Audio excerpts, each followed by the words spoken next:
Call the meeting to order and begin with the Pledge of Allegiance. If everybody would rise, take off your hats.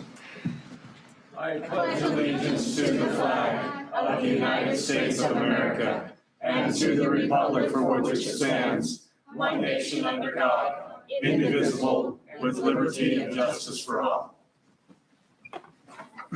Roll call, please. Councilwoman Barlow. Here. Councilman Brown. Here. Councilman Gardner. Here. Councilman Jensen. Here. Makes her hot. Okay, we want to do an amendment now, or let's? Yeah. I'll entertain a motion to amend the agenda. Yes, Mayor, I'd like to make a motion, we amend the agenda, add item number 7 under Mayor Scott Stufflebeam, change speed limit for summer season on Bridge, Judicial, and Walker Streets. And item number 2 under planning and zoning, second motion to reconsider approval of Highland Heights planned unit development. Okay, I have a motion. Is there a second? I'll second that. Okay, all those in favor? Aye. Any opposed? Okay, we'll go ahead with the agenda as it's been amended. First thing I want to do is we're going to have the swearing in of the new police chief. And I want to make a couple comments ahead of time. I had the opportunity to meet and work with Wes soon after I came into office. I noted at the time that Wes showed excellent leadership qualities and, just as importantly, a genuine care and concern for the citizens of Blackfoot and those police officers under his command as captain. I was given the privilege and opportunity to find Chief Croft's replacement, and after he had announced his retirement. After talking with Chief Croft, he believed that finding his replacement would be best found within the department itself. I agreed. I interviewed Wes and 2 other candidates. What I found most interesting in all my years of hiring managers was that the 2 other candidates interviewed also supported Wes as the new chief. This, together with the written recommendations I received and my previous experience working with Wes, made my decision very easy. Wes, congratulations. I look forward to working with you, and we'll have you come up and be sworn in by Julie.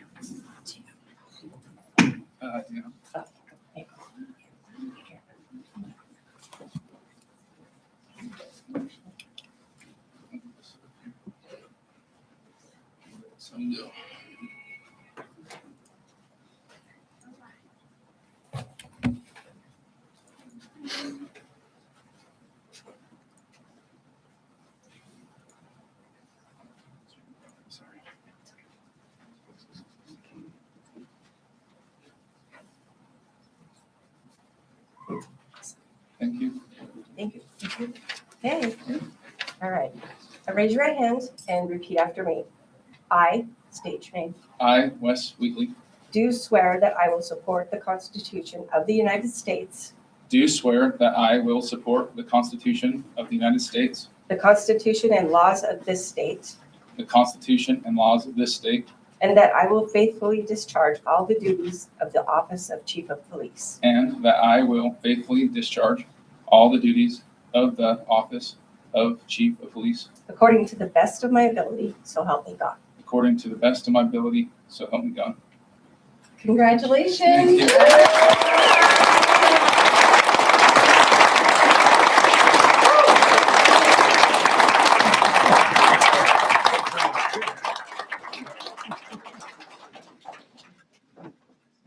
Mayor.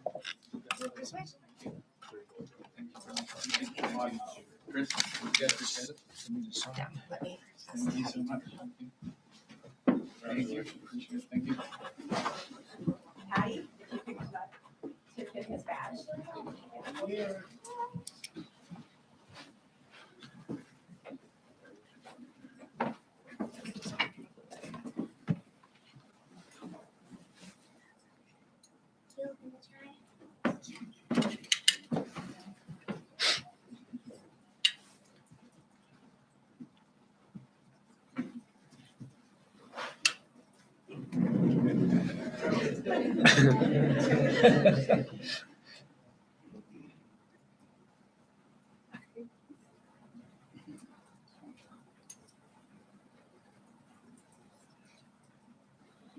Good, Chief.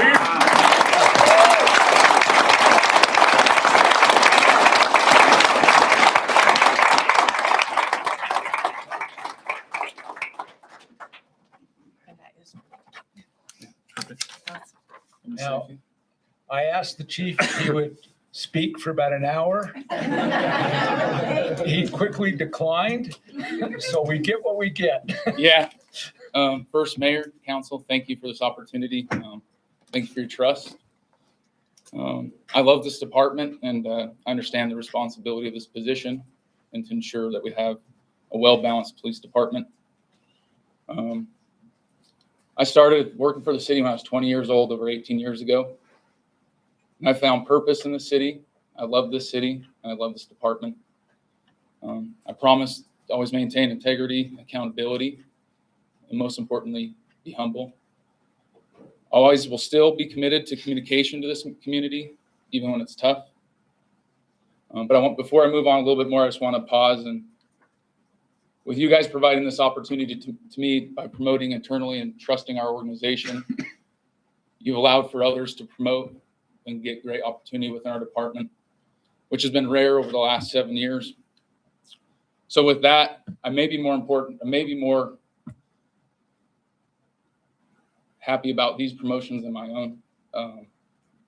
Blake Davis was promoted from detective lieutenant to captain. John Hay was promoted from sergeant to detective lieutenant. Robert Laura was promoted from corporal to sergeant. Vince Wardinsky was promoted from officer to corporal, and we intend to hire our open position in June. So we've been busy the last 2 weeks, but I'm very excited for what they have to offer to the city as well. I wouldn't be up here if I didn't take note that our officers and our support staff work hard every day, which is no surprise to you guys. You guys mentioned that in most meetings, how hard city staff works. Our job is tough, it's demanding, and often it's unseen, but it is meaningful, and they know that, and they do a great job.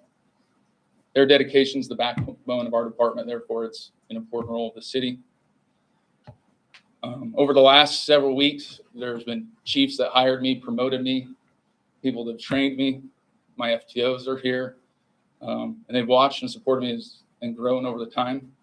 But most importantly, my family, Patty, Preston, Peyton, you guys have lived through the long nights, the missed events, the uncertainty, the fear over the last 18 years, and I wouldn't be here without you. So thank you. That being said, not much changes for the Blackfoot Police Department other than continuing the direction we're going in. We support proactive policing, but community policing still remains the foundation of our department. We'll build trust and strengthen relationships with all our partners and those in our community, and always maintain accountability. We'll do that. We'll provide the best service possible with the resources you guys give us, and always make sure that our budget's well taken care of. So in closing, I want to thank you guys for supporting our department over the years. In our patrol room, there's a proclamation that most of you have signed that hangs in there, and not all departments are that lucky that we have a council that supports us over the years that you guys have. It is humbling the last few weeks, the phone calls, the messages, the emails. Oftentimes I don't get back to them fast enough. I feel guilty filling up rooms like this. It's humbling, and I always use it as a token of the responsibility of this position. That being said, like I said, not much is changing, and I just want to thank you. So Mayor, if you do excuse those here, I'll probably step out with them briefly so we don't interrupt the meeting like a few weeks ago and somewhat want to close the door for a closed door meeting and scare the attorney. But Captain Davis will stay in here, and I'll come back up once we're done. So thank you. Thank you, Wes.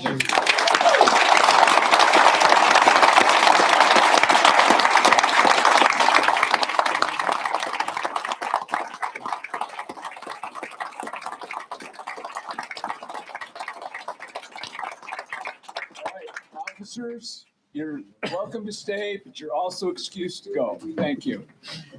Thank you, Mayor. Now, having a good time, you leave.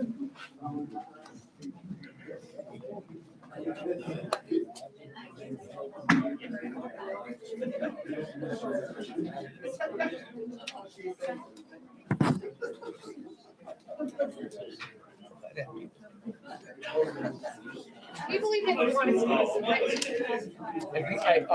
It's gonna be a rocking meeting. I don't know why you wouldn't want to. It's the hip happening place to be on a Tuesday night. That's I say that, exactly and I'll say right. it all over.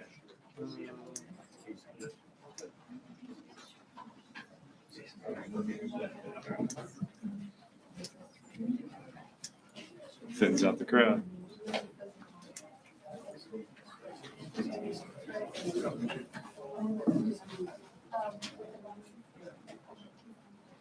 Okay, let's move on to the next item in the agenda, and that's the proclamation amendment. So after having a number of phone calls and emails, a lot of the people let me know that their sprinkler systems really didn't work with odd and even days. So we've decided, I'm presenting a amendment to council that will basically state that properties with even numbered street addresses may irrigate lawns and landscapes only on Tuesdays, Thursdays, and Saturdays. Properties with odd numbered street addresses may irrigate lawns and landscapes only on Mondays, Wednesdays, and Fridays. No watering will be permitted Sundays. Gardens and newly planted lawns, plants, etc., may be allowed extra watering if necessary. Those were the changes from the original proclamation. Council? I think it's great. That makes more sense. Okay, we have your motion to approve. Is this, you want it to be an action item? Well, so it's a mayor's proclamation. He doesn't need approval, so. Oh, well, I Great. don't even ask. Sounds good, Mayor. But we're all good with this, right? Yes. Yep. I Okay, think it makes more sense. so be it. Okay, we are at the consent agenda, the minutes from 4/7/2026. I move that we approve the consent agenda as presented. I'll second that. All those in favor? Aye. Any opposed? Okay, Graham.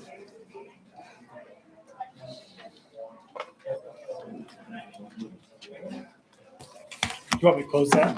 Okay.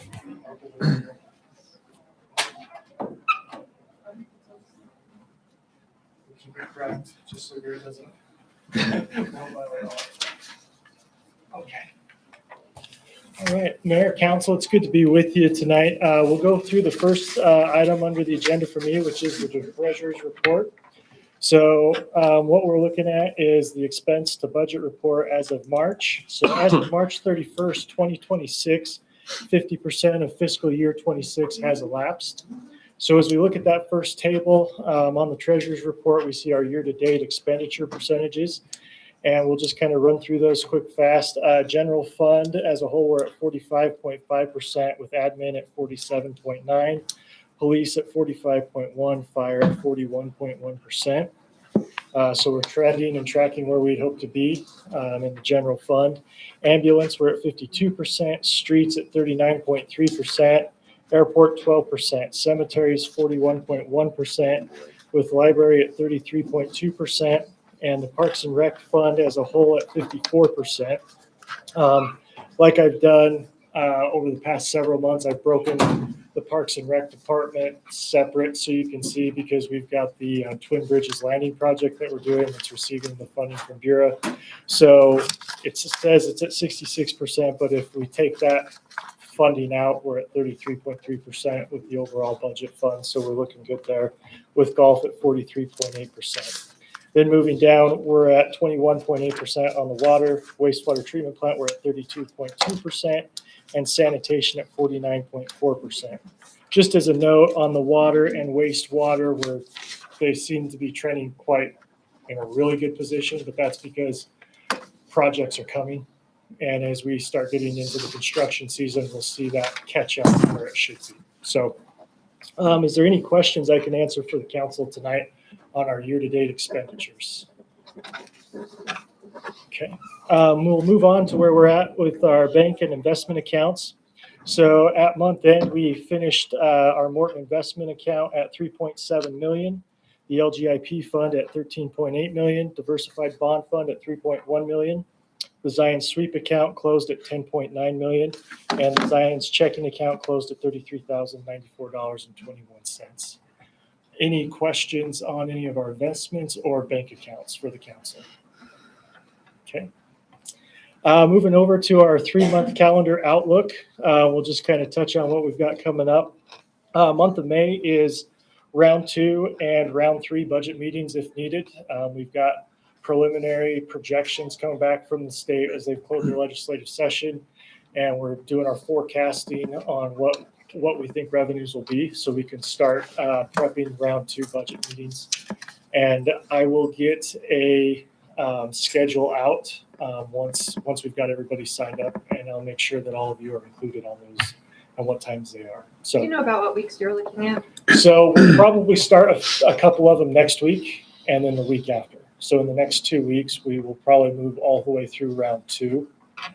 And then that gives us time, if needed, we can move into a round 3 so that we're ready for the tentative budget proposal. So, but it should be in the next couple of weeks. So I know that's right during your school hard time. So, but we'll make it work then. Do it after 3. Okay. Looking at June, that'll be finalizing the tentative budget to propose for city council. July meeting. They did change the Transparent Idaho requirements from December 1st to July 1st. So I will take the rest of probably May and June to get the Transparent Idaho report completed and submitted so that we're in compliance. That was one of the changes they made this legislative session. So we'll just make sure we're in line and in compliance with that. So, and then July, I've got the dates on there. So July 7th, the normal city council meeting will be our tentative budget proposal. And then we will do our publication, and July 28th will be the public hearing for the FY27 budget. So it's kind of our next 3 months as we look ahead. Any questions on any of those dates or any of those events that we've got going? Okay. We'll jump down to projects, ARPA projects. That one's, all the money's been spent, closed out, all the meters have been purchased. It's just a matter of getting the radios installed at each of the meters. And it's just one of those projects that's ongoing. As we have lull or downtime, they're out installing those radio meters. So that one we'll just keep track of and make sure we got it all in. Meridian Highway 91, there's not any new updates since our last meeting. We're still working through right-of-way and working through the requirements for LTAC and ITD to make sure that we're in compliance there. So as those things change, I'll keep you updated. Same with West Bridge Street Bridge. We're still working through the final design process. The engineering firm, JUB, is working through getting that design with the architects. And we are on track to meet our deadline of September to have that all completed, which that deadline's been set by our EDA grant, which we have, which is $500,000 that's going towards design of the bridge. So that's why we're really concerned about that date. Pendelbury, I'm going to talk about here in just a minute, but our SLA is ready to sign and pay match. We'll talk more about that here in a second. Downtown revitalization, we're starting our preliminary meetings with CCOG to start defining the next scope for phase 2 and start getting things ready to go with the engineering firm as we continue down our downtown revitalization project. So, and then well 14, we are at 60% design completion on the well house. We've got a meeting coming up in the next week and a half, 2 weeks with the design firm, with Keller, and we will be completing our 90% project design. So once that's completed, we'll be really close to getting things ready to go out for bid. So we're on project. We're on time for where we would expect to be at for the project. So we like where things are going on there. Twin Bridges Landing. We did receive several different design options for the overall concept and potential design of what we can do at the Twin Bridges Landing project. We met internally and looked at one of the concepts where it has the fishing pond and makes it a really nice park area. And it starts that process of connecting the trail to our overall trail system. I've got pictures of that, and I'll share those with the council as we move forward and get some costs and different things associated with that. And we'll keep working towards that. They did a nice job on their designs, and I think it'll turn out good as we move forward. That's pretty impressive. So I think it was shared at Bureau. It was, yeah, we looked at it this morning. Yeah, very nice. Concept is really, unique. So, yeah, we'll keep moving that direction. So things are working and going well on there. Just an update, we're doing an FAA grant. It's an SRE grant for a maintenance tractor at the airport. So we have IIJA money from the feds that has to be spent this year, and it's pretty specific. And one of the things that qualifies for that is a maintenance tractor, which you can use for mowing the airfield, snow removal, all that kind of stuff. It has to be a specific type of tractor to meet FAA guidelines and regulations, which makes them very expensive. So they provide grant money for that. So another thing that we'll talk about here in a minute is just the agreement to work with Ardura, who's helping us through that grant process to secure the funds so that we can purchase the equipment and not lose that grant money that we have already been awarded. So. And then South Broadway, we did have a pre-construction meeting on the 23rd of April, and we're on track and on schedule for that. The contractor HK was given the notice to proceed anytime after June 1st, and then they have as of, I think it's a 60 or 90-day completion window that they have it done and completed by. This project, just to remind you, is to run the sewer line that cuts across that property from Highway 91 heading north from Walker. And so this gets it out of the private property and into the public right of way so that repairs and work can be done on that. So they'll be starting, we've got a construction meeting on June 4th, and that'll probably be our kickoff meeting for that project to get rolling. Any questions on any of the projects or any of the updates I can update and clarify? I have one. Is Sure. there a match for us on that FAA grant? There is. How much It's a 20% match. So our portion's going to be 23, I think 23,000 and some change. I don't remember the exact amount that it works out to, but we do have it budgeted because we knew we were going to have to expense it this year. So we are tracking on that one. Good question. Grab the door before you move on. Oh, It sounds like it quieted down. sounds like it got quiet. Yeah. Okay. Just quiet. Okay. All right. Great question. Any other questions on any other projects tonight? Okay. Next thing that I have on the agenda is just an update, and Garrett will probably help me out on the PFAS testing. But basically what that was is we were approached by a firm because there is a nationwide lawsuit going for polyfluoroalkyl substances. Basically, it's a substance that's been used since the 1950s for water, grease-resistant, slip-resistant coating on cookware and textiles. And these substances are known as forever substances, so they don't break down and go away. They just seep down into the groundwater. So there's this nationwide lawsuit going on. We got approached as being a government entity that they would provide the PFAS testing to see if we had any detects in our water system or any of our wells. And they did that testing for free. And then if you did have something detect, then you would be part of that payout. Is that right? Yeah, litigation. So they came in, they did our PFAS testing. We were a non-detect. They said there's nothing that pops up. There's no concern. So we're not going to be privy to that lawsuit. We won't participate in it. And so it was really just a nice test to have done for free to give peace of mind and reaffirm that our water system's clean of any of those kind of contaminants. So.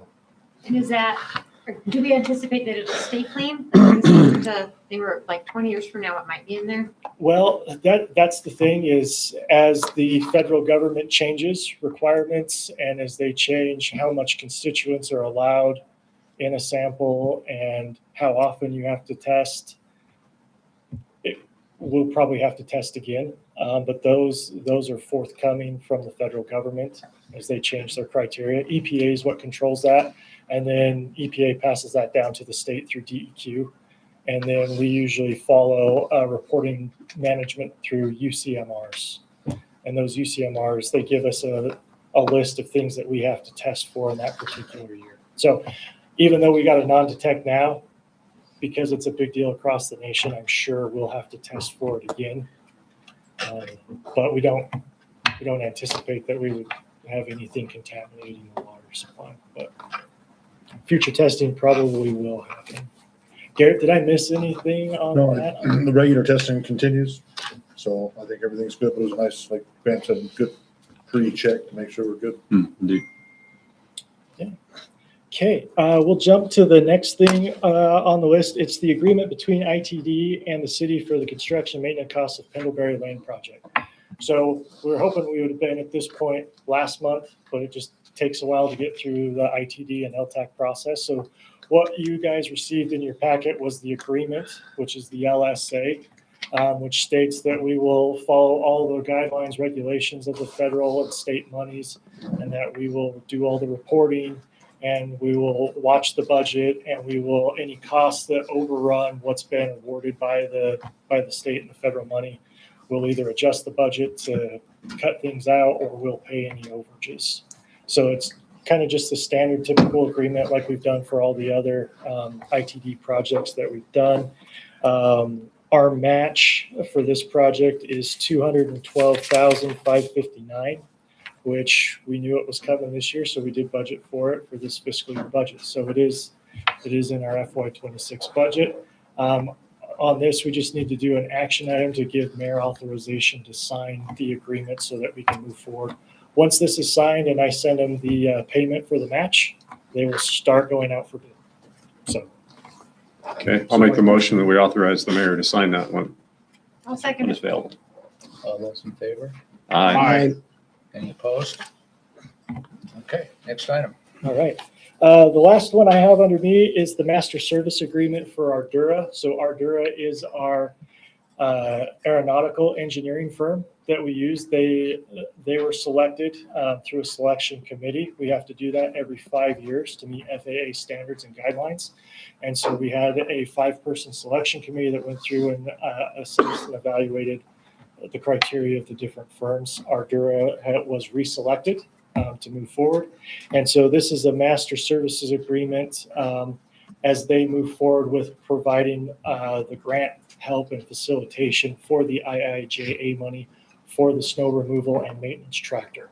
So this is just their authorization that they can represent and move forward with us to go after that grant money for the tractor. So their final amount that their contract will be, which will be part of the grant funding, is $28,000. So Are we authorizing the mayor to sign it? Is that what we're doing? to sign the master agreement with Ardura. I'll move that we authorize the mayor to sign the master service agreement for Ardura for the maintenance of the needs for the airport. I'll second that. Okay. Any other discussion?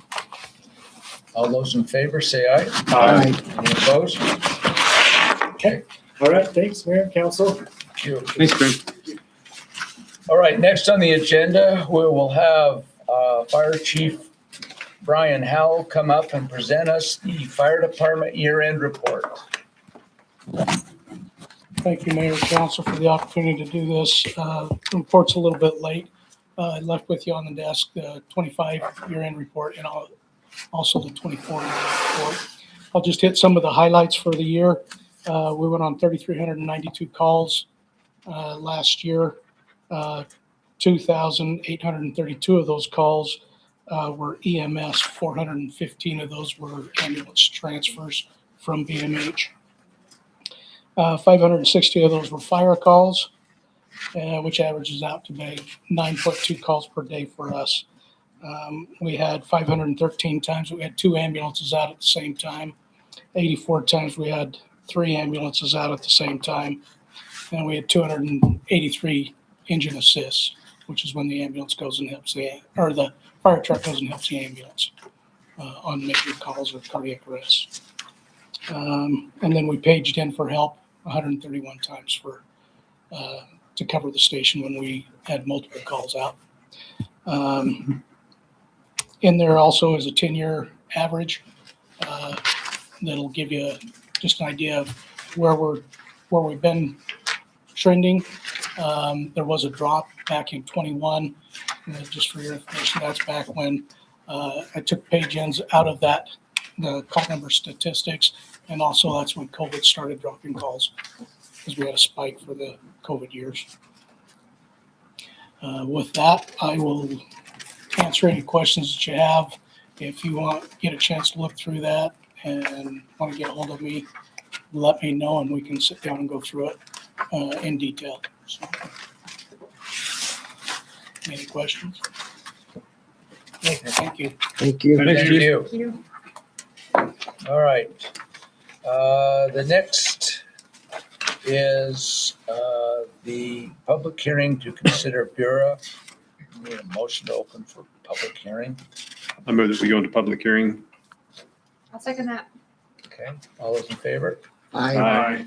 Okay, if you are here to speak for, against, or neutral on Bureau, you should have signed up. Is there anyone out there that needs to sign up for the Bureau? Okay. This will be real easy. I show no one has signed up to speak for, against, or neutral.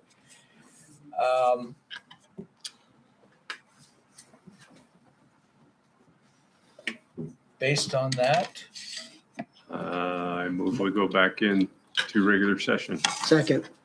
all those in favor? Aye. Okay. Anybody have any questions you want to make? I think Bart handed out the map, I Right. believe. Well, and there it is. Mhm. It's a little So hard what to see urban there. renewal is considered as a Yellowstone district that pretty well goes down the highway corridor from the north end of town to the south end of town, and just a few blocks in.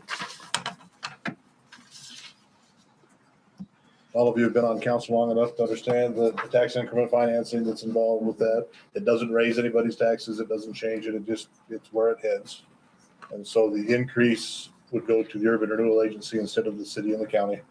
But it does not affect the schools and those types of entities. Right, just the city tax. It's just the city and county taxes. And we're hoping the project that's going together is the hotel out on the north end of town. That's kind of the anchor. If that, for some reason, doesn't proceed as planned, you may decide to terminate or something down the road. There's always, it's not like a river of no return. So you kind of monitor that and see how it goes. We've had great interest from people interested in partaking in the Oh, program I'm sure. in that proposed district. We've heard from several people, so. So, and I do have an ordinance, and its number would be, 2289. so it's ordinance 2289. I'll read the whole thing if you want me to, but it's identical to the ordinance we have used for the Parkway District, Riverview District, Downtown District, the amendment. And it just sets out the notices that have been provided and published, that the Planning and Zoning Commission has considered it and decided it was in favor of, or in compliance with the comprehensive plan, and that you approve that tax increment financing is going to take place in that area. And there's some attachments and things that I've got to get to put on it and the dates, but it's identical to the previous ordinances.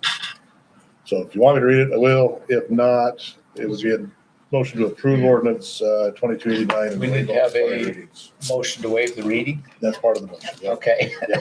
I will move that we approve ordinance 2289 and waive all required readings. I'll second that.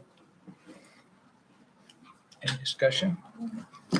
All those in favor say aye. We need a Aye. Oh, Any we need to opposed? do roll a call. roll call. Oh, sorry, this is roll call. Councilwoman Barlow. Yes. Councilman Brown. Yes. Councilman Gardner. Yes. Councilman Jensen. Yes. Okay. Next item ordinance amendment to Title 4, Chapter 10, Section 2, Section 3, 13, Chapter 4, Section 4 on special events.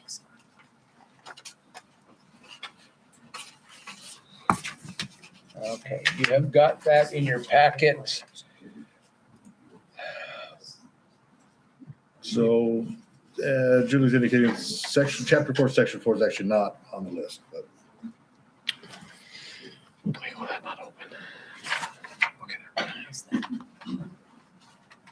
Okay, so is it just some wording changes? That's all I could see in Yellow. it. Everything in yellow. on Yeah, that. but it's just a restatement of, and a clarification. It looks like we're significantly reducing the number of people required to call it a special event. It's going from 1,500 to 250. Mm-hmm. Yeah, so there was that change proposed. They The were, mayor waiving, or you having the ability to waive the fees, and then adding some of the exemptions. Like school districts. School, yeah. Yeah, Looks like True Optimist a lot of Scouts, Kiwanis nonprofits. Rotary, Lions Club, Boys and Girls Scouts, Chamber of Commerce, Springfield Crisis Center. Okay, all that makes sense to me. I'm curious what prompted the proposed change. Are we just updating to be in compliance, or? You know, Mayor, yeah, do you know? This handed to me and they said, these were the necessary changes. And I looked at them. I says, I agree with that. Okay. This The would be, ordinance would be 2290. Yes, 2290. Okay, I don't see any problem with any of them. Yeah, I so, think that looks fine. okay. So then it would be a motion to approve ordinance 2290 and waive all required readings. So So- moved. I'll second it. Okay, All right, roll call. Councilman Barlow. Yes. Councilman Brown. yes. Councilman Gardner. Yes. Councilman Jensen. yes, Okay, on to the next item. This is the ordinance for Title 7, Chapter 4, Section 20, nighttime parking in downtown. The items in red, which basically defines what downtown parking areas are covered, which is Bridge Street from Highway 91, Judicial from Highway 99 to Maple, Pacific from Highway 91 to Maple, Broadway Avenue from Sexton Street to Francis Street intersection, and South Main Highway 91 from Judicial intersection to Alice Street intersection. They're asking to close this from Monday through Friday from November 1st to March 1st for the purpose of snow removal, and from March 1st to November 1st for the purpose of street cleaning. And that's from 2 a.m. to 6 a.m. 2 a.m. to 6 a.m., correct. Still plow plenty of snow in March. And the Usually. street sweeping part is only on Fridays. Oh, okay. It's not Monday through Friday, it's just Friday. Just Fridays. Oh, all right. Okay, so we'll need to make that change. Yeah, I don't see that. No, it states it in there. No, it says November 1 to March 1 for purposes of snow, and then from March 1st to November for purposes of street sweeping. But it just says Monday through Friday. It just says Monday through Friday. So we can amend that. That's So not a we just, problem. it just needs to be Friday then. Is that why this is being proposed, just to change it to just Friday? Yeah. But then what if we have a huge snow on March 2nd? Then we'll make- Because Then that we'll go around definitely could cars. happen. So the way it's written, it's Monday through Friday for the snow, But that's but then only, it's be Friday only for street sweeping. So we need to just change it for the street sweeping. right, but my concern is that, because I've had snow days in March. Oh. Remember that one, was it 2 years ago when all the tree branches broke? Actually had it in April, but Was that one in April? we had one. Yeah, but it definitely happened 2-day later. That's my only We need to concern, is if we have research. a huge snowstorm on a Tuesday. Yeah, but typically if we have snow later in the year, it melts all the same day. So Okay. that one.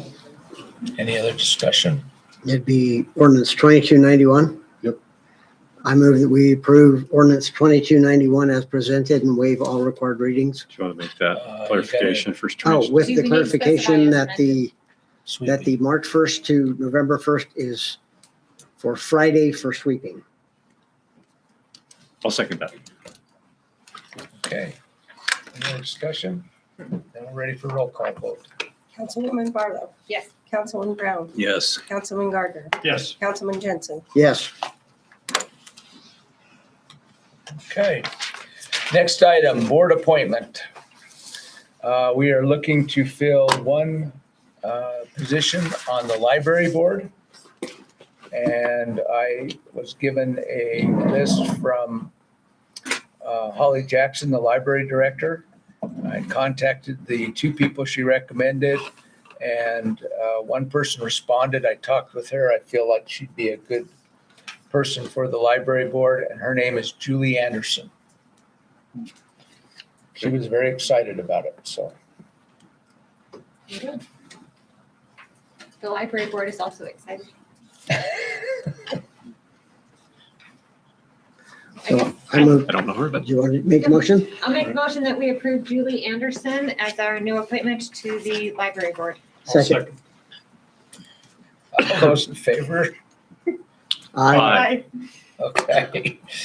Okay. Next item.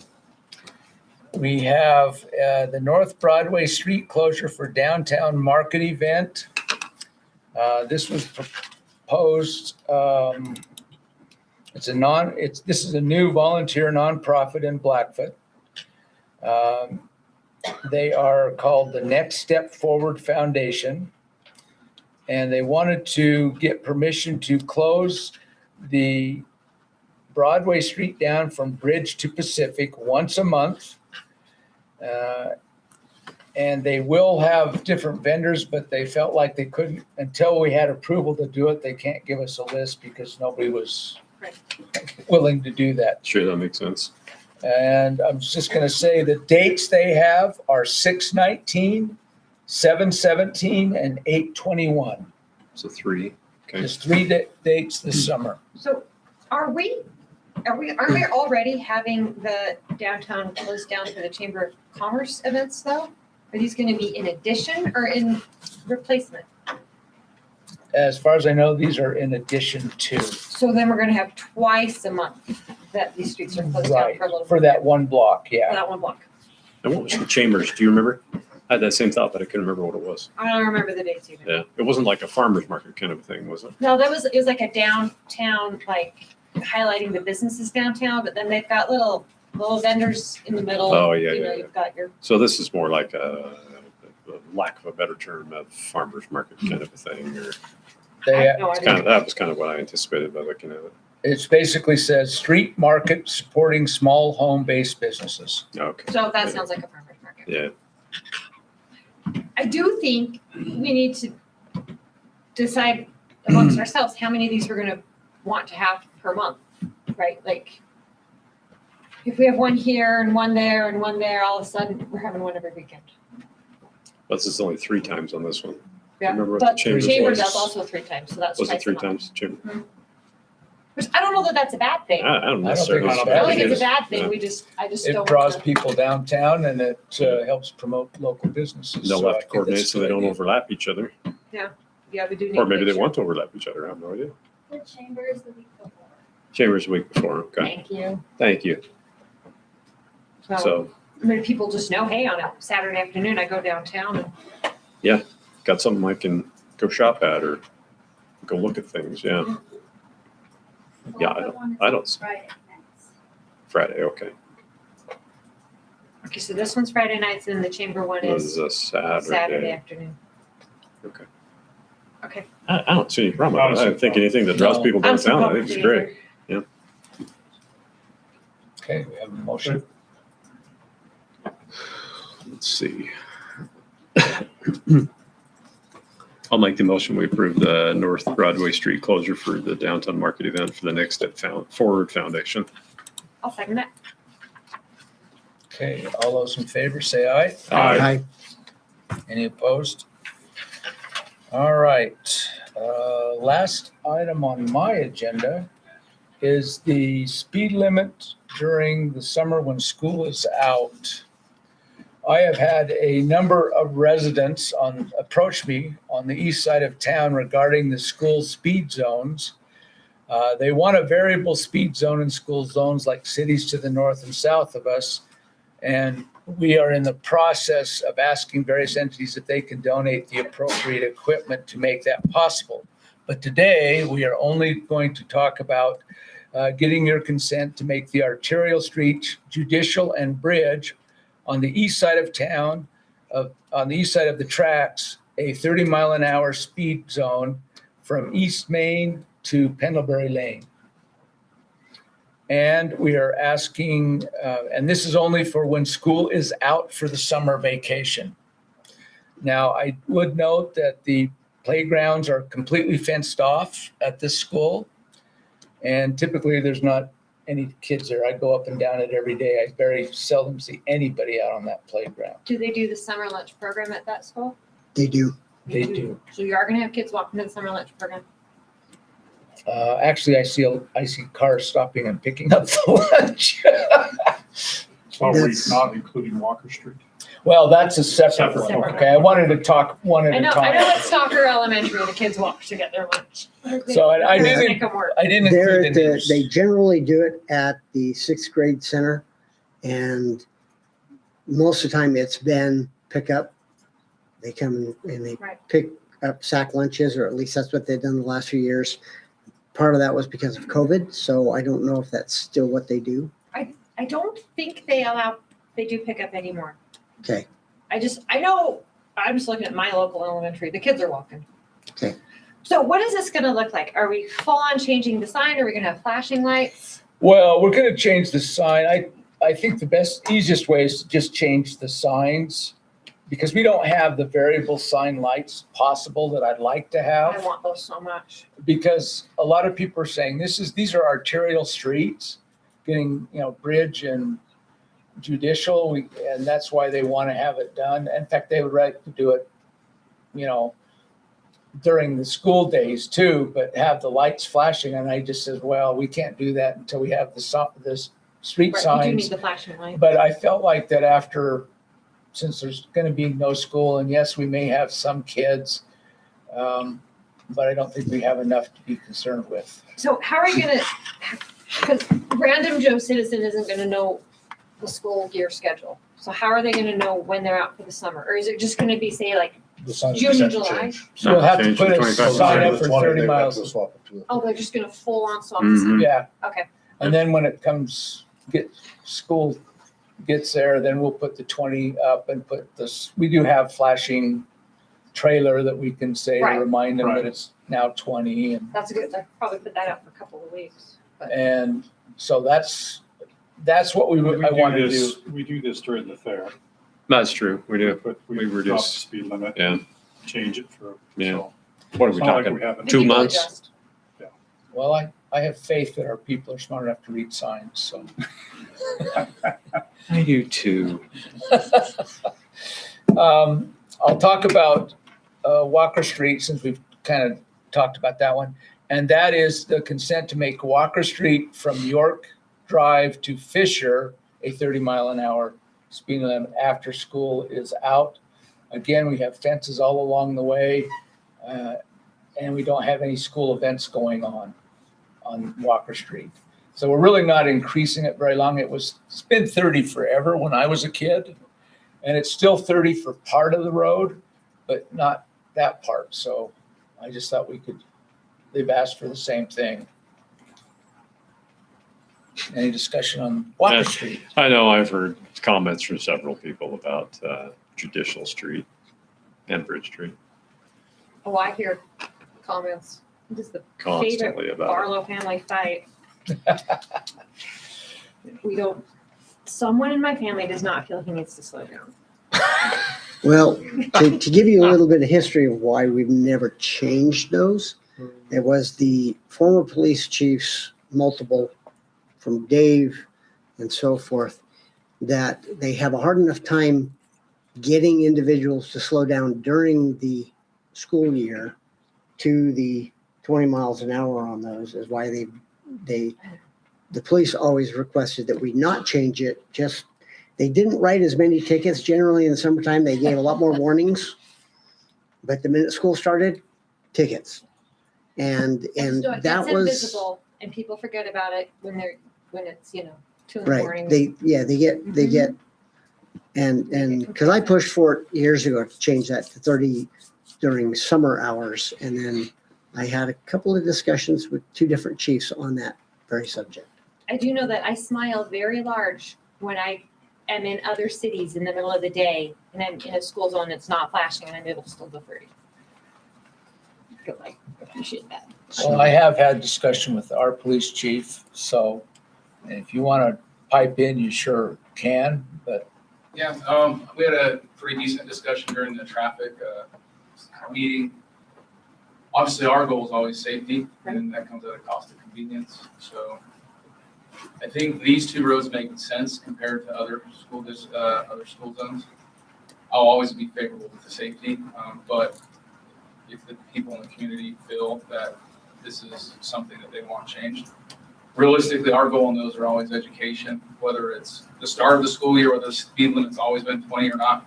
Our first few weeks as we get our trailer out there with social media, make those enforcements come through education. We're capable of adapting to whatever the council approves. I think where I feel most comfortable, and that's working with Scott with the street department, is getting the proper signage to make it a true variable where it changes the display of the speed based upon the day or the time. So not so much neutral in the sense of safety is always a key, but I think these two streets do make sense. I agree. I do think it's safer to have when we're able to get the funding for the lights, I think it's actually safer to have the lights. I agree. Say, hey, right now, slow down. What is the cost on this?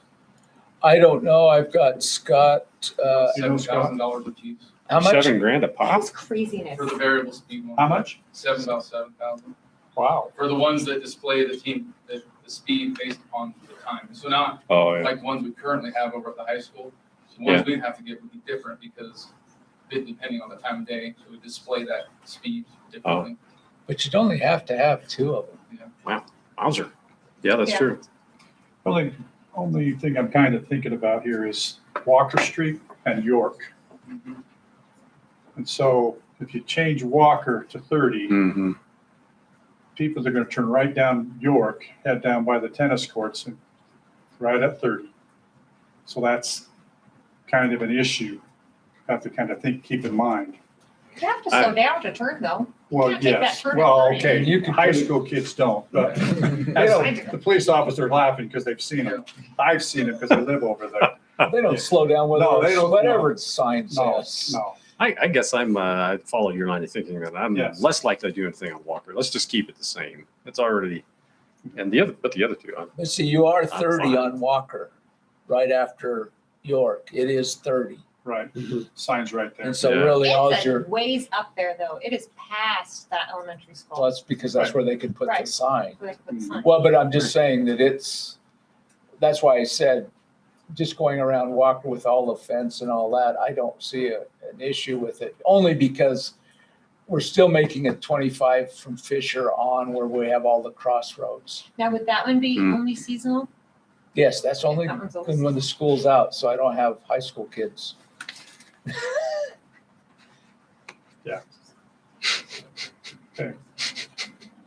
Although I will say those high school kids, whether or not you say they're school events, those high school kids are at the high school all through the summer. Oh no. My youngest just graduated last year, I promise. They are at the high school all summer.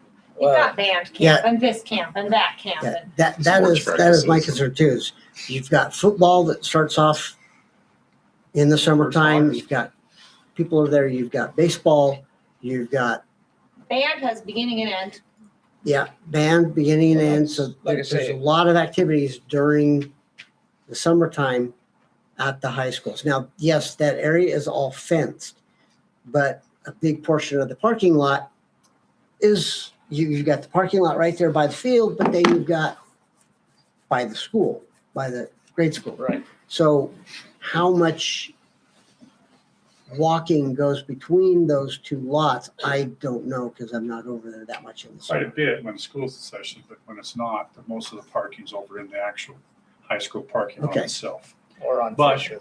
You don't You have do to park have, at the park. you do have the softball fields and baseball fields are on the other side. I suggest we go with judicial and and Bridge and leave Walker alone. That's my suggestion. I don't know how I'm kind of. in you the- guys feel. You're the experts. Yeah, I mean, obviously the goal is you're trading safety for Yeah. convenience, and it is tough. I think those are about the only two roadways that we could understand, prior to the elementary being on the south side of the high school. That road rarely was an issue, but if the school's not in session elementary, it is very busy in the summer. Do they have the summer program at that elementary too, though? Are the kids walking to Yes. get their lunch? They have lunch there. Yeah. Do they? I don't know. I think do they have that all the elementaries? I don't know. I know that. That one's equipped with the latest lunch, and they actually take lunches from that and distribute them to other elementaries. So, Mm, Oh, yeah, because they shut down some of the kitchens. yeah, they did. That's right. The sixth grade center, I know I used to go pick up lunch for my grandkids. And that was always at the sixth grade center, even though they went to Stoddard Elementary, they didn't provide lunches there, so they had to go to the sixth grade center. Yeah. So I couldn't tell you that. I will tell you that one thing you haven't considered, Pendelbury's not going to be in use this summer. That's true. So that would allow some traffic to go out Walker That creates Street. more traffic on York also. Keep so keep in mind on Walker, On they're Teton. getting ready to do the tennis courts, so there's gonna be a lot of construction on Walker. Yeah, And there's a lot of construction on York, by the way. I just got noticed that they're putting in a new greenhouse over by the IT Stoddard School, which is also being remodeled for the technical side of it. right. right. It's your call. I just need a motion one way or the other. We don't have to do it every summer.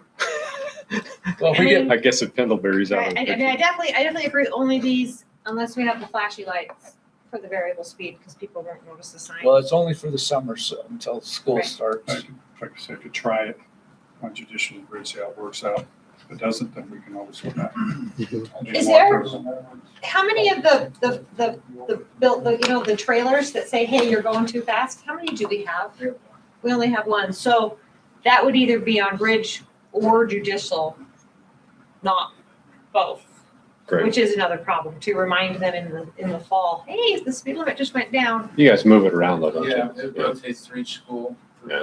throughout the school year. And then the But- summer. I mean, if we're going to 30 miles an hour, it's gonna be extra imperative to say, hey, we just went back down to 20, because, I mean, Yeah, we- certainly have to have we it. trust people to look at signs, but really, if there's a sign that you're passing every day, I know where I'm going, I know what the speed limits are, I'm not watching the signs. I think having flashing lights and stuff is gonna be key. Right, but we're I only mean, that's have the one flashing ultimate light. goal. I mean, Well, we don't have yeah. those That's the goal variable we need to lights. go to. Right. That's the goal. Yeah, And and I mean, that I needs would to be, support it at every elementary school if we had the flashing lights. well, and But then, only that's if a we have goal we flashing put in, light. we try and find budget money to address for the next year or two. And that's kind of what we're at, is this is for the summer, and then our goal is to get the funding, find the funding, whatever we can do to get those flashing lights, and then we'll address the variable issue later on. I'm just really worried that in the fall, because people are gonna figure out really quickly that it sped up. They're gonna be joyous and fast. I am worried that in the fall, they're not going to clue in as quickly that Well, school has started, and that trailer, we only have one trailer for 2 streets. You can move it over just Yeah. between the two streets, every couple of days, just to verify, people get, I think if you put it on one street, the other street, everybody will assume this, the next same on the other side, because there's always the same people going up and down that street. I would almost say that we would need to do it like 2 weeks before school started to get people back. You could do it as of August 1st, and that at least, if that starts if that's when the athletic programs start.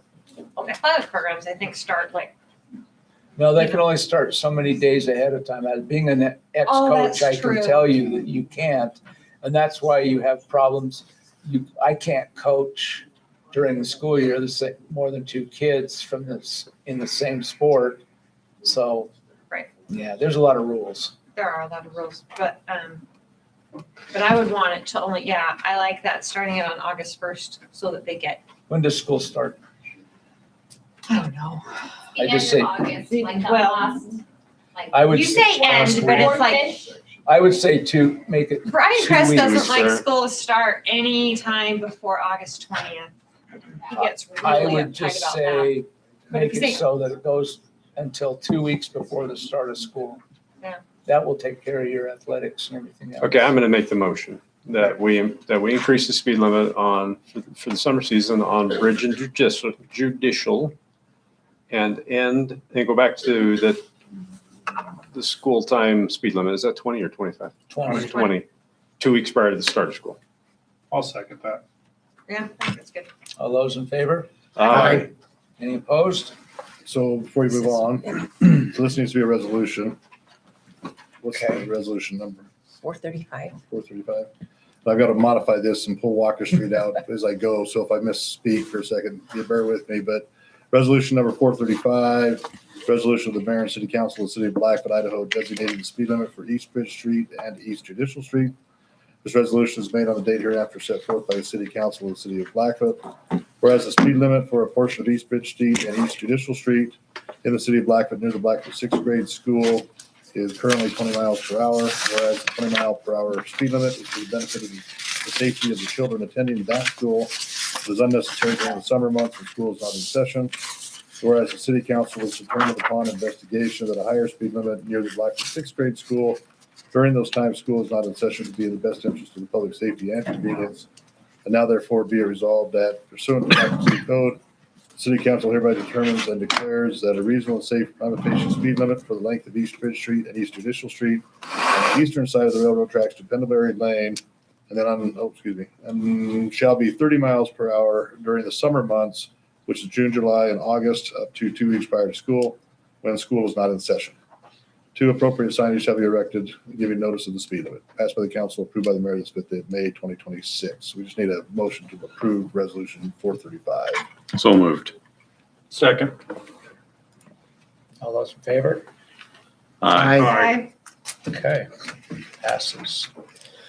All right, let's move on to quasi judicial business.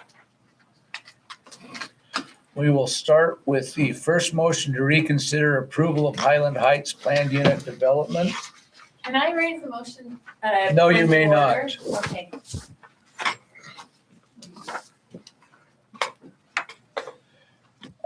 Before we begin Point of to, order, the required conditional use permit process under 11-6A5 was never completed. This action is out of order. Garrett, So that's part of the motion to reconsider and will be addressed by council, but it's not a public hearing. so you So cannot it's council deliberations. But point of order is part of Robert's Rules of Order. Doesn't matter. It's a different procedure. That has to be an interruption. You have officially been interrupted. So before we begin the deliberations on the 2 motions for consideration, I need to remind council members for the benefit of the public that we can only reconsider the specific issues raised in the motions. In this instance, we cannot reconsider or discuss the decision overall if it involves other matters not raised by the motions. So we are limited to the motions. And this would include any other discussions we may have had, like green spaces or otherwise. We are here as quasi-judicial judges. We may only make decisions based upon the facts presented in the open hearings and the law as it exists. This is true regardless of our feelings, beliefs, or prior discussions. As quasi-judicial judges, if you decide that the motions do not raise factual issues contrary to the city's laws, then you must deny the motion to reconsider. If you believe otherwise, then your vote must also state each and every instance how the law was violated. To the public, the motions to reconsider are based only on the public testimonies presented at the 2 different hearings. No new testimony can or will be heard. Your motion should have stated the facts, the law, and your arguments as to why the application of the facts to the law was an error. Hearsay, feelings, beliefs, lay opinions, etc., are not considered factual. Only expert opinions can be refuted by other experts. Having said that, We will now proceed to the first motion to reconsider approval of Highland Heights Planned Unit Development. Point of order, we have an appeal in that does not deal with anything else. It will be dealt with in a minute. But you just told me we can only talk about things that were said at the public hearing. We have an appeal dated March 5th and March 29th. It will be dealt with because it was in the motion for reconsideration. So you So- cannot raise that. It will be dealt with. I just want to be heard. You had your chance of hearing No, you at didn't. 2 separate meetings, and didn't that get is heard. it. We I did have not- been in front of the Court of Appeals and in front of the Supreme Court. I will tell you right now, everything you have to say should have been in your motions to reconsider and in your appeals. I'm just telling you what the law is. No, sit down. We're not going down this road. We're not going down this road. Mayor, you If don't you have the are right going to to shut people interrupt down. this meeting, you will be asked to leave. Once an appeal is filed, then all proceedings are required to halt. And they were not halted. You went ahead. I'm sorry. I've already talked about this. You will have to leave if you step out of line again. Go ahead. Get up down. Just calm down. You just need to hear us. No, I do not need to hear you. You need to listen to the law. The law is. That's our point to you. All right, officers, We're not being heard. officers, if she Someone's does not talking. be quiet, I want them removed. Record it. Don't you record it. Record me being escorted out, please, somebody. Come on, Casey, you got me. I ain't in this. I would need to ask for it again. I know, yes, I. You can ask to leave, so, yeah. My lovely daughter. Hair more survival instinct than that. You guys need to hear this whole story.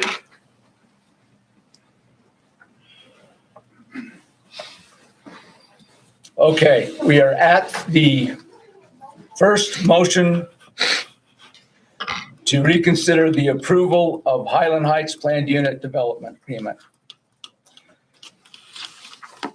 You have in front of you, Garrett, do you want to talk on this? And So for council's purposes, I guess, are there any specific questions? Do we want to go paragraph by paragraph or item by item, I should say? I What's think, most useful for council? well, I think in order for the public to know that they have been heard, it's probably wisest to go item by item and discuss the items and the legalities thereof. I would say that's probably fair.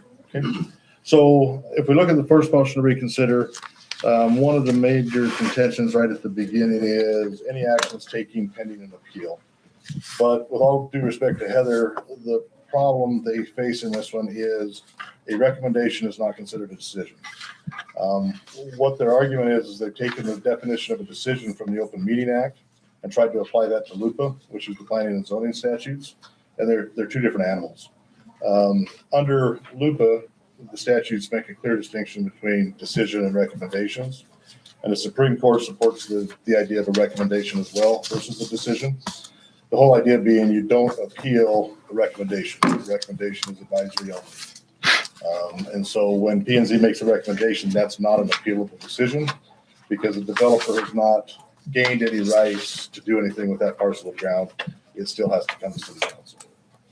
So anyway, in a nutshell, that's legally the problem with the first position they have taken as far as any appeal or mandatory stay associated with that. It's just a misinterpretation of when a decision has been made. Yeah, I was looking at this, the city code that was quoted here. It says any determination, action, vote, or final disposition. Planning and zoning did not make a determination or a final disposition. They made a recommendation, and so the recommendation could be considered an action, but I don't think action applies because no action could be taken upon that recommendation. The developer Correct. does not have the green light to go ahead. So I Correct. don't think that it's an actionable thing because it was just a recommendation. Nothing finalized happened. And there's a lot of examples in LUPA that makes the distinctions between recommendations versus decisions. It recognizes that fact. So until the council heard it, which was last meeting, and voted on it, it was a recommendation up to that point, and therefore it could not be appealed. Correct. Once we made our decision, then an appropriate appeal could be made. Yep. And that's what and the first step of that is this motion to reconsider. Right. So that's the appropriate remedy or administrative remedy to the decision that was finally made by council. Okay. Any other questions with regard to that? Okay, let's go on to number 2. So the second allegation in the motion to reconsider is that the conditional use permit process was not followed, but the PUD process was. There are 2 different applications. Sometimes those lines cross. And if you look at Idaho code, LUPA again, and I believe it's 6522, so it'd be Title 67, Chapter 6522. An agency, a city, a county, doesn't really matter, can combine that process for the convenience of the applicants if the process is largely the same. And so in this situation, you have a PUD application that requires a public hearing, requires a recommendation from P&Z, requires it to come to city council. That's the same process as the CUP. And so under Idaho code, that's allowed to combine those so that you're not doubling up the red tape, for your applicants. So that's that second issue. Any questions, discussion? Okay, let's go to 3 and 4. 3 and 4 dealt with the zoning that was approved by council last fall. And any sorts of appeal process or motions to reconsider or anything of that nature are long past. LUPA has a pretty strict requirement for motions to reconsider or appeal. Any appeal has to happen within 28 days, motions to reconsider within 14. And that's the administrative process that has to happen. And so. And that is state law, not city code. That's both. State law and city code adopts those same standards. I do have a question. On their second paragraph here, it says, once that final legislative decision was made, the original notice was exhausted. Should there have been a second notice for that motion to reconsider? No, so if you're involved in the administrative process, you've got to follow that all the way through. Okay. If you'll remember in that one, the developers hadn't asked for that particular zoning. And as part of a compromise, P&Z had recommended a less dense zone than the developer had requested. So the developer filed the motion to reconsider that instance. Right. And that's the exact same, that's the appropriate process. But the public hearing was made for the original zoning that the developer requested and ultimately received. That's correct. Okay. Because that was the last paragraph on that section where it says, because the current PUD relies entirely on that zoning framework, these procedural defects directly affect the validity of the present approval and undermine the public's right to notice and a fair opportunity to be heard. But the public hearing was held on the zoning that was ultimately approved. Yes, it right? was. Yep, and if you follow that process all the way through, like we talked about, the zoning wasn't exactly what the developer had asked for. They did the motion to reconsider. Same administrative process. So anybody that was objecting to that has to follow that process through, so there could have been a motion to reconsider from the patrons if they wanted, once that was done, but none of those processes were followed. Okay. And so then after 28 days, that's over. And then because of that public hearing, they still had the fair opportunity to be heard? That's correct. Okay.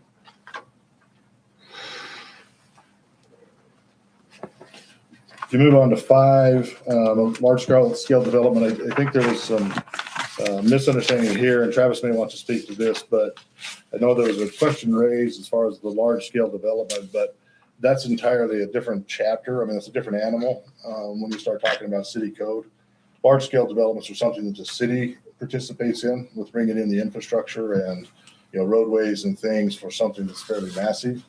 And in those instances, then the developer and the planning and zoning department has to come to city council with basically an analysis of what is the city putting up for money, what is the developer putting up for infrastructure, what's the anticipated tax revenue to help cover those expenses. And there's an analysis that goes through that. This is not one that the city is putting any money in. I mean, it's not a large scale development as it's defined under the code because none of those things are happening. And so there isn't a need for that analysis to come to council because there is no money being spent by the city. So everything's So to say that time we've been on the board, we've never done that. We've never done it. No. Never. I don't actually think we ever should. So you look at other cities around us, they do that. Mm-hmm. We've just And never we have had anything a of few that people scale. come to us and ask us to participate, but we've chosen not to. Mm-hmm. And in this case, they did not ask. They us. did not ask. Oh. I support them in their choice. Okay. Then if we move on to 6, as far as the opportunity for meaningful public testimony. Both state law and Blackfoot code allows for a limitation on time, in the interest of not having the meeting go till 4 a.m. So that's allowed. That's a standard practice. Our P&Z board has always done that in a 3 to 5 minute kind of thing. And I get it. It's awkward when it's more contentious. It's more people, the more need to limit the testimony, but it's allowed, and that's, like I say, that's normal. And were there 2 public hearings? There were, yep. And then the last one is just kind of a summation of the other arguments they had made. And like I say, the correct process was followed. So I think that pretty well addresses each of the issues. Garrett, can we go back? And I had a question on that meaningful public testimony. Was a 3-minute time limit imposed at the first meeting so that they knew to anticipate it at the second? Yes. And I don't recall if it was 3 or 5. Benny would probably remember maybe better, but it was in that Probably range. 3. I always did 3 when I was the chair. It was 3 because I did the first public hearing. You did the first public hearing? Okay. On the second one, it was 3. Yeah, and 3 was pretty standard. And on the fourth, on this, and actually there was one that was going to happen in between those 2, but it got tabled because of the DEQ's. Right, I remember letter. that. We've never had a public hearing here, 3 minutes. Mayor Loomis used to limit everybody to 3 minutes. Remember that? Yep. Any more questions on any of this?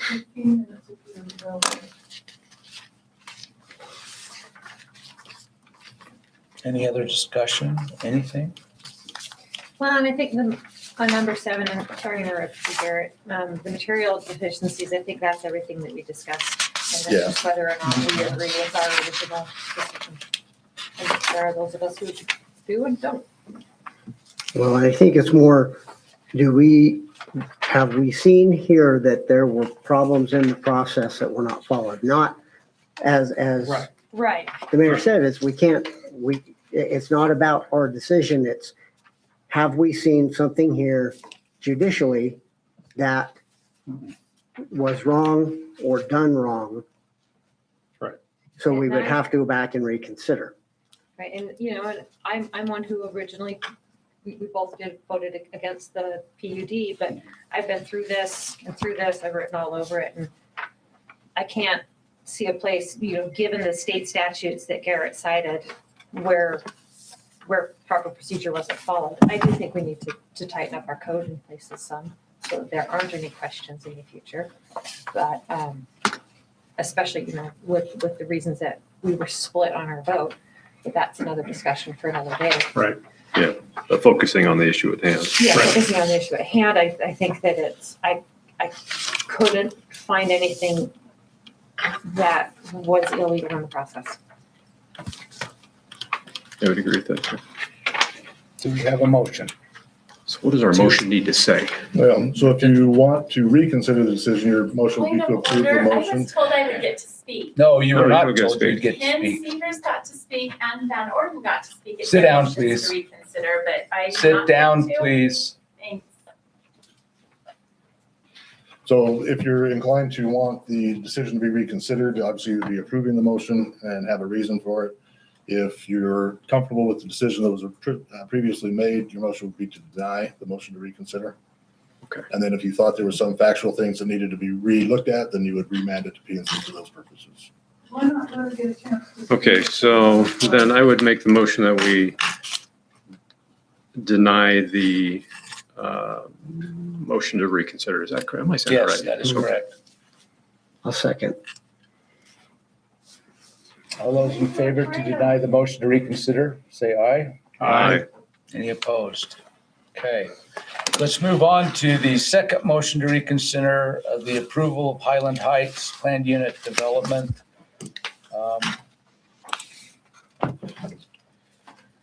Gary, I think we probably need to go through it. We can do the Same same way we paragraph by paragraph. A lot of these are the same. There are some that are different. There are some that are different, but I think the comments, I guess, on a lot of them are going to be the same. So the I guess difference of opinion here is if you look at paragraphs 1 and 2, 3 three, for example, so we got water, water pressure, the traffic study. All three of those are largely the same issue in that when this goes through the process, through the site plan review committee and things like that, your department heads are experts in their fields. I mean, they have the certifications, they have the licensing. They're not required to give a reasoned statement as to their analysis of it, but they do have to give you the input of whether they think that's appropriate or not. You know, for example, Scott Murphy, if the streets are good, he's going to tell you, you know, in his opinion, whether they're good or bad or can handle it. Same with Princeton for water, Rex for sewer. So all of that input is there when that staff report comes to P&Z after they've gone through that site plan review. And so that's really arguments 1, 2, and 3. 4 is the appeal on the planning and zoning recommendation. And this is exactly the same issue as we dealt with before. That was just a recommendation, not a decision. 5 is, again, the water availability. And again, like I say, that's something that Princeton has looked at. If Princeton felt like there was a water study necessary, he would require that.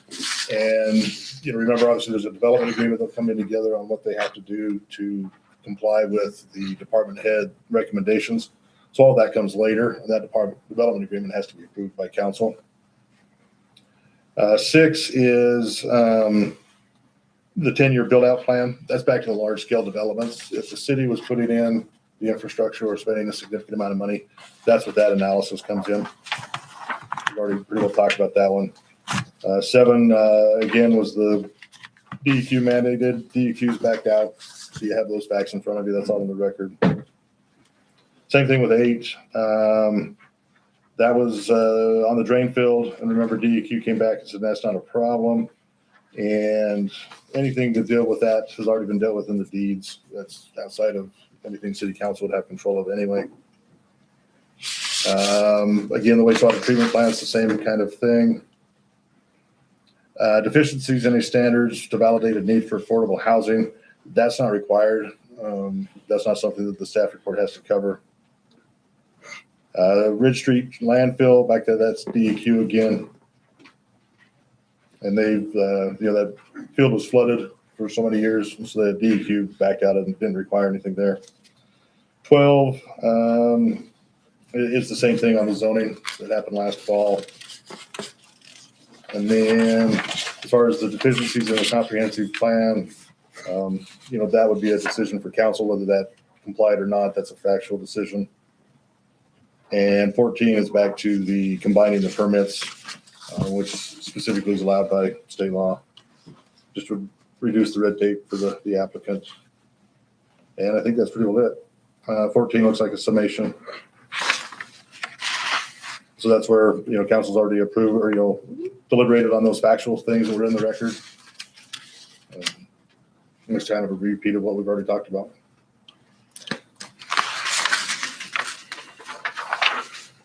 Do you have any questions on any of those items? It was, like I say, the motions were very similar. There were a couple of differences. So a lot of it was, we discussed more thoroughly in the first motion, but I need you to speak up if you think there's something that wasn't covered.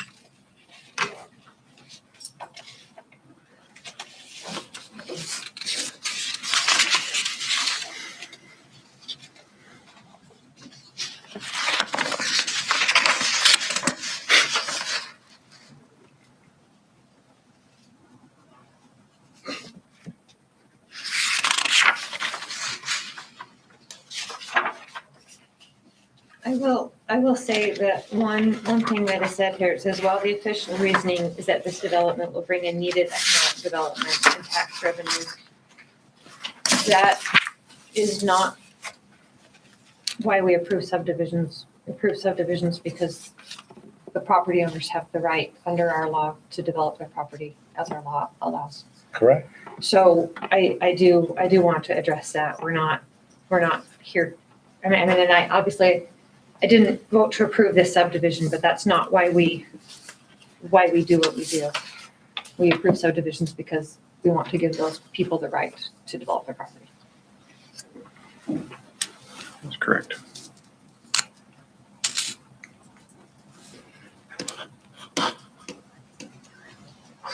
Looking back through this, I don't see anything that really jumps out at me that says this was done wrong or this was done wrong. So I don't see where the procedure and policies were not followed in the process that was followed.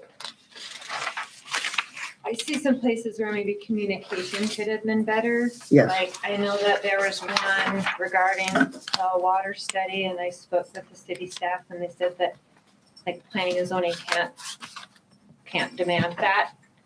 But I don't know if that was made clear to the public that's why that wasn't followed through with, because that's not a legal thing that planning and zoning can require. Then maybe that could have been communicated better. The water study was actually done by the developer themselves without, Traffic study. or the traffic study. The water study, or the water model was which was required. That was what it was. Right, so water model. And that was based on a statement at the site plan meeting. And that's because Princeton had not seen all of the documentation and all of the plans.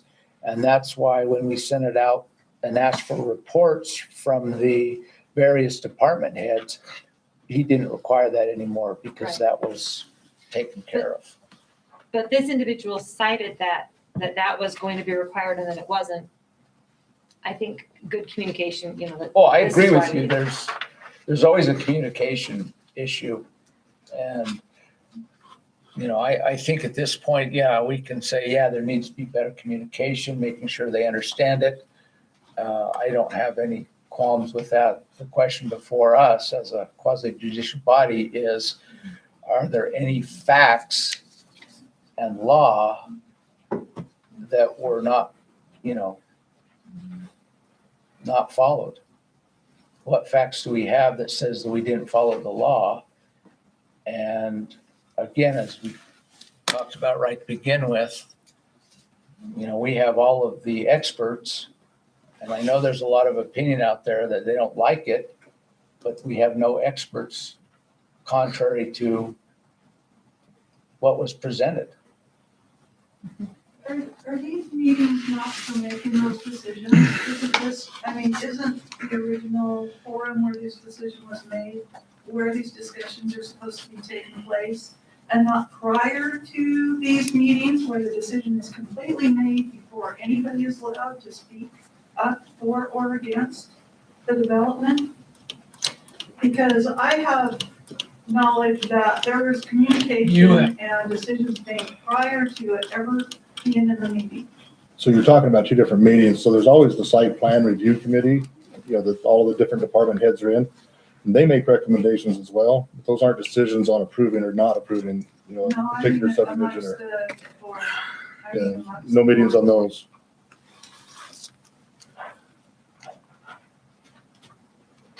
The first time we heard it was last month as a council.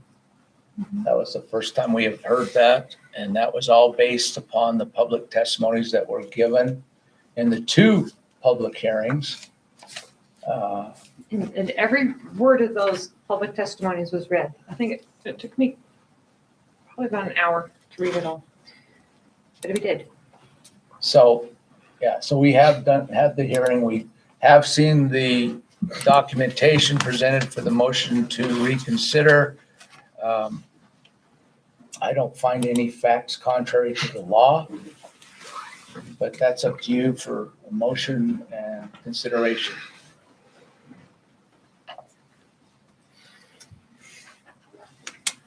Okay, I'm getting a few looks, so I'm going to wait out here and do the motion again to deny the second motion to reconsider the approval. Second. Okay, any other discussion? All those in favor of the motion, say aye. Aye. Any opposed? Seeing none, the motion to reconsider is denied. We will move on to the next item in the agenda, which is the adoption of the 2026 comprehensive plan. Discussions? It's about darn time that it came here. And that's a long I think document. the That is citizens a long committee finished Holy it cow. a year and a half ago. Well, I worked on it, so. You were, and then we handed it off to planning and zoning that worked on it for a long time. And we still got error bookmark not defined in the What? table of contents. That table of contents was beautiful when I handed it to the planning and zoning. I noticed some typos in that thing that I did not put there. In the agenda or in the, In the plan itself, I do know that. I read that whole thing. Okay. I know that one of the reasons we had a request from the Bingham Historical Society to correct some of the factual comments in there, Those so. factual things were taken from the other comprehensive plan. I'm We had, not if the Bingham disagreeing. Historical Society had been on our radar when we were working on that thing, we would have invited you to the table. Thank you. We invited everybody to the table. But I know that How was long at did we the meet? end there Was in it a June year or and a half July. that we worked on it? I was with you about a year, probably. But I think we were working on it for about 3 or 4 months before you joined. Yeah. So this isn't adopted by code, is it? This is, So It's required, yeah. It's, Code is required, says that we have to have one every 10 years and Yeah, it but went do we died adopt as it of December by 31, by 2025. a Resolution. resolution or a I do motion? have a question, because if you look at the, would you mind scrolling to like the public official, none of these people are correct anymore. Like, right there, the acknowledgements. I I mean- can't read them. Go back up. It's on that second page. Don't know if we want to, because it says 2025 and beyond, and it's now 2026. Mark Carroll's not the mayor. Scott Stuffelbeam's not the chair of planning and zoning. Those are not the planning and zoning members. we Pretty probably ought to fix those. Probably maybe ought to fix those. If you're gonna make a motion, then we'll make sure that we, I would like Make for it the- to be prettier than this. H2. Okay. page 2 be amended to reflect the current officers. Like, In defense of the planning and zoning commission, this was prepared in 2025. It was, Yeah. it was. Based on 2025. It says and 20. you were given an editable file because we knew. Okay, I will make the motion that we approve and adopt the Comprehensive, 2025 comprehensive plan. Can we call it 2026? 2026 comprehensive plan with the caveat that the Page 2. page 2 be amended And the title? to show, and the title be amended to show 2026 instead of 2025, and that the appropriate names are changed to the current individuals that hold those positions. Second that. That's a Okay, long any other motion. That was discussion? long. All right, let's, My train. no discussion. Let's go ahead and have a vote. All those in favor? Aye. Any opposed? Okay, then based upon that, it would be a resolution, so it's resolution number. 436. So resolution 436 would be just a resolution of the city of Blackfoot adopting the plan as presented. So moved. Seconded. All those in favor? Aye. Any opposed or none? Okay. Reaffirm the approval of annexation of a portion of real property number 0350205 north of Rich Lane and east of the Animal Health Clinic, rezone from LDR1 to M1. Want me to cover Go this ahead. one, or- Oh, Cover that one, okay. So, 2 months ago, you guys adopted Right. the ordinance that passed the Moulton property, and the legal description wasn't ready. And so you have 30 days to publish the ordinance in the paper, and Julie was not able to do that because the surveyors took a little bit longer for the legal. So Okay. nothing has changed. It's the exact same proposal. It would just be a new ordinance number, so it'd be ordinance, I was wondering what the problem was. so it'd be ordinance 2292. And what I'll do in the heading of it is just saying this is a repeat of 2286, which is the one you approved, but was not published in time. So I'll put that in the heading, so however many years from now, we know why we did that a second time. Good idea. But anyway, so it'd just be an ordinance to pass number 2292 and waive all required readings. So moved. Seconded. All those in favor? Aye. Aye. Oh, Okay. Oh, that has to be a roll Oh, that call. was. Now we have, Yeah. oh, it's roll call. yeah, sorry. Councilwoman Barlow, Yes. Councilman Brown, Yep. Councilman Gardner, Yes. Councilman Jensen. Yes. Okay, next item. Annexation of a portion our real property number 1285709 with zoning of commercial 1, C1. Rezoning a portion of our real property number 1285709, State Hospital South Soccer Fields on Mitchell Lane from low-density residential 1, LDR 1, to commercial 1, C1, and rezoning a portion of RP 1285713, 850 Mitchell Lane from low-density residential, which is LDR 1, to commercial 1 for the new water shop location.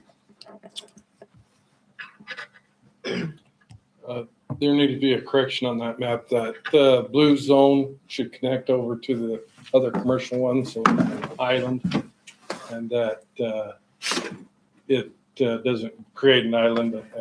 So this is for the new water shop. The water shop will be on that section in the middle that's kind of in the green right now. There is a point of that parcel that got de-annexed for some reason a while ago, and now we have to re-annex it in. So the whole parcel that we're going to put our water shop, and we already have a uplift station there, is zoned properly for them kind of operations there. It would help to rezone all the way over to that commercial 1 zone. So our activities within them parks are more in line with the commercial 1 zoning. Through there is the soccer fields and also some parking. City holds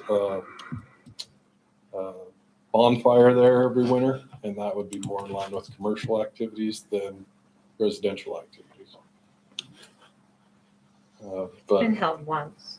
Like I said, I'd like it to be every winter. it'd be more in line to have that bonfire there in the commercial zone than for the size. But yes, this is for, 3 things. 1, to re-annex that little point in, and to zone it completely commercial all the way from there to the commercial 1 zone. Little backstory of why that was kept separate. At the time, there was an individual who leased that and had his horses pastured on that. I think that has passed a while ago, so we just never went back and cleaned that up. But that's why we just left it as it is, because we needed the other area for the water tank, but that section we just kind of left. Yeah. Wondered why that happened. I will say, seeing commercial zoning in the middle of low density residential, gives me heartburn. Yeah, that's why I That wanted to screams fix what wrong to me. That's what I wanted to fix, what I can fix in this round. And then it will be connected to the other commercial property that is there. All of it is still state hospital property. They don't care either way. They would probably prefer it to be all commercial, because it's never going to leave the state's property. All the red zone to the side that's outside of the city limit is also the state's property that they lease out for agricultural purposes. Further south that isn't on this map is also their cemetery and veteran cemetery that's operated by the county. Right. And that pink red area. I found this on the web, where there's also the state So this pink area is already zone C1, so we're just attaching 2 commercial together. Yeah, we're just making it all commercial, make sure it's all annexed into the city. It's a municipal property, so according to the new annexation statutes, as municipal property, we have implied consent and be able to annex any of our properties in. That makes sense. Yeah. Well, unless there's I'll just give you the ordinance. We do one motion, but the ordinance 2293, annexation of the city water tank, Mitchell Lane. An ordinance to the city of Blackfoot, Idaho, annexing certain properties into the city of Blackfoot and establishing the zoning designation of such properties to commercial, and providing for the effective date, be it ordained by the mayor and the city council of the city of Blackfoot, Idaho as follows. Section 1, that the following described real property hereby is annexed into the city of Blackfoot and hereafter shall be in all respects considered within the legal boundaries of the city, which we see the legal description attached here to as Exhibit A. And then Section 2 would be the official zoning of the annexed property will be C1. It would be an Exhibit B for that legal. Section 3, that the following described property is rezoned from LDR1 to commercial, and that'll be Exhibit C. And Section 4, that the Blackfoot City zoning map be amended to reflect the annexation and zone designations. And 5, that this ordinance shall be in full force and effect from and after its passage and publication by law. So we would need a motion to adopt the findings of planning and zoning and adopt ordinance 2293 and waive all further readings. I'll move. Second. Roll call? Councilwoman Barlow, Yes. Councilman Brown. Yes. Councilman Gardner, Yes. Councilman Jensen. Yes. Okay.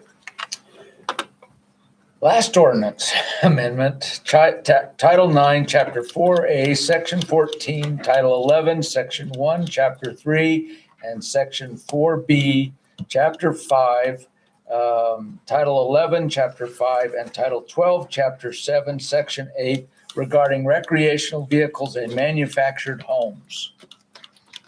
Yeah, at the request of the Planning and Zoning Commissioners, I initiated revision of the city code to streamline and modernize the terminology used in to recreational vehicles, travel trailers, manufactured homes, mobile homes, and park model RVs, and follow the state statute, as well as we developed a definition for tiny homes. Currently, various terms such as RV and travel trailer are used interchangeably through the code, while the correlation between these terms is established in definitions section of Title 11. Their inconsistent use can cause creation. To simplify and unify the language used throughout the code and better align with the state statutes, building codes, and applicable federal laws, I have drafted the updates and replaced the instances to travel trailer with recreation vehicle or RV as appropriate. Any questions? Yeah, so there's not much discussion on this one. We're just cleaning up some of the terms. The ordinance 2294, it's just an ordinance of the city of Blackfoot, Idaho, amending Title 9, Chapter 4A, Title 11, Chapter 3 and 5, and Title 12, Chapter 7, regarding the terminology of recreational vehicles and manufactured homes, and providing for the effective date. This be ordained by the mayor and the city council of the city of Blackfoot as follows: the Title 9, Chapter 4A, Title 11, Chapter 3 and 5, and Title 12, Chapter 7 on the use of the terms RV, recreational vehicles, and manufactured homes shall be amended pursuant to the proposal attached here as Exhibit A. Section 2, that the effective date of this ordinance shall be after passage and publication as provided by law. So be the same thing, a motion to adopt the findings of P&Z and then adopt ordinance 2294 and waive all required readings. So moved. Seconded. Roll call? Councilwoman Barlow, Yes. Councilman Brown. Yes. Councilman Gardner, Yes. Councilman Jensen. Yes. Okay, that is the last item on our agenda. Is there anything else needs to be brought up by council? Seeing none, this meeting is adjourned. You guys.